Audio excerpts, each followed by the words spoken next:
So hello mga kamadrakels. So ayan, so for this video ay for the lakad naman ang mudra nyo. Halika't samahan nyo ako guys at itutur ko kayo kung saan ang punta ng mudra nyo. Bali ayan, at hindi lang ako nag-iisa guys. May mga kasama rin ako, ayan, ang mga AFAM at syempre ang mga sponsor childs. At eto, samahan nyo kami guys. Bali ito pala guys ay weekend camp kung saan ginaganap ito kapag dumadating na yung mga sponsor namin. Bali sila talaga yung nagbibigay ng pribilehiyo sa mga estudyante ng mga sponsor childs upang magbigay ng kasiyahan para sa mga bata. At syempre kasama yung aking ate dito guys. Bali siya rin lang naman na nakapasok dito sa sponsor na ito at hindi rin man pwedeng madami. So isa lang binibigyan nila sa bawat pamilya at swerte nga rin at pasama ang anak ko. At swerte ko na rin guys dahil pasama nga rin ako. Isa din kasi ako sa napili para maging parent leader at yung mga parent leader naman hindi rin naman kami nagpapa-chemba rito. Syempre ang ugali namin ay talagang magbantay sa mga bata na kung sakaling maaksidente, aba talaga naman may responsibilidad talaga namin yun.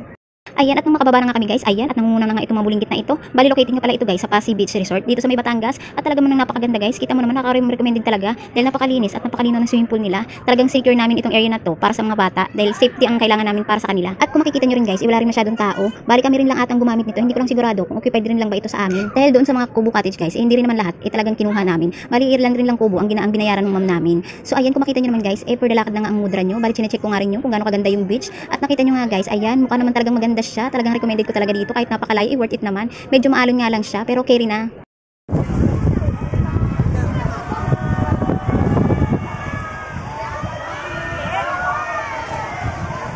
So ayun, dumako na nga tayo dito sa mga activity ng mga bata guys. At huwag tayong puro gala-gala. Syempre dito tayo nakatutok at yun ang responsibilidad natin dahil parent leader tayo. Bali kami ang hinabili na ng mga magulang nito para bantayan itong ilang kanilang mga anak. Kaya naman nakasawala rin sa amin ang kanilang kaligtasan. Huy! Ishalin, Gabriel, Dan, Nicole, JM, Gerald, Johan, Ray, Ryan, Kai.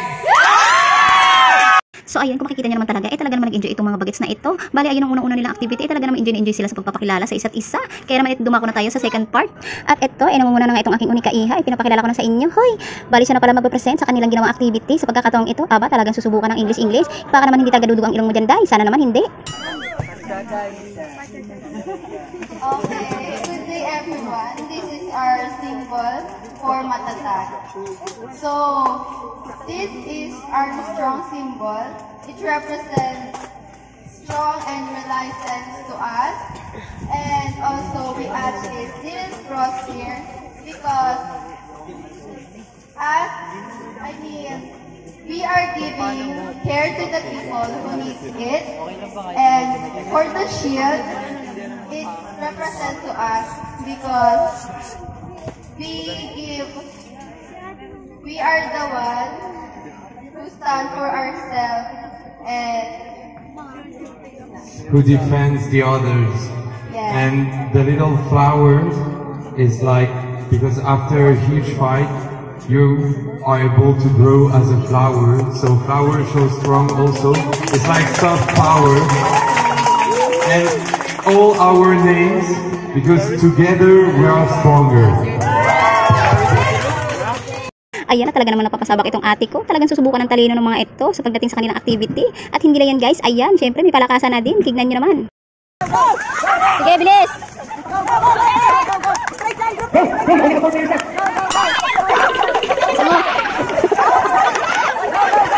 At hindi lang yan guys, bawat grupo ay may kanya-kanya din silang yell. Winners we are, so we are resilient. Are you ready for it?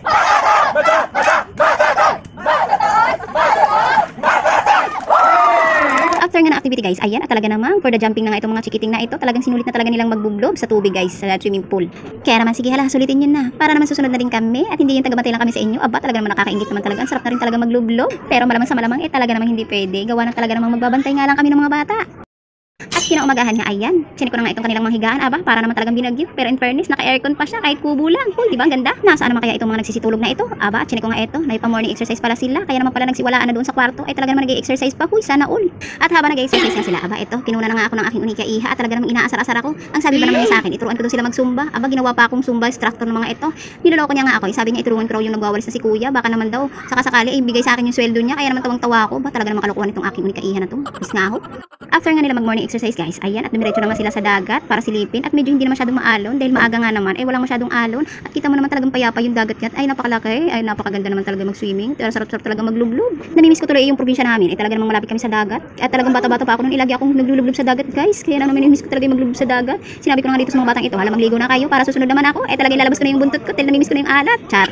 Pero ayaw nila guys, mas gusto na daw nila sa swimming pool kasi baka raw may pating. Hay, talaga naman itong mga kabataan na ito. Talaga naman takot na takot sa dagat. Hindi nyo ba alam na vitamin C ang dagat? Kung alam nyo lang, ako nga, bit na bit ko na talaga maglublob sa dagat. So bahala nga kayo. Kung ayaw nyo, edi wag. Ako na lang. Ayan, at hindi na mapagpigil ang mudra nyo. Oh, ayan. For the lublob na nga ang person. Aba, baka lumabas yung buntot ni Ganday. Hala, sigit makita ka. Lagot ka talaga. Nangunguna ka pa talaga sa mga bata mag-swimming dyan.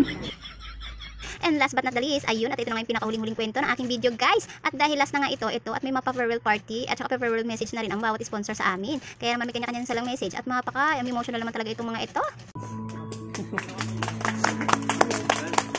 Thank you, all of you. Please stay who you are. Each of you are unique, you are perfect. And believe in your dreams because we are sure that you will succeed. And we never forget you. We love you so much. At ayan na nga, kung makikita nyo naman talaga, napaka-emotional talaga naman at napakatago sa puso ang kanilang mga message. Aba, halos sa lahat ng mga estudyante dito at mga bata, nagsiiyakan na. Talaga namang napakabait ng mga sponsor namin na yan. So hanggang dito na lang yung video ko guys. Sana nag-enjoy kayo sa panonood.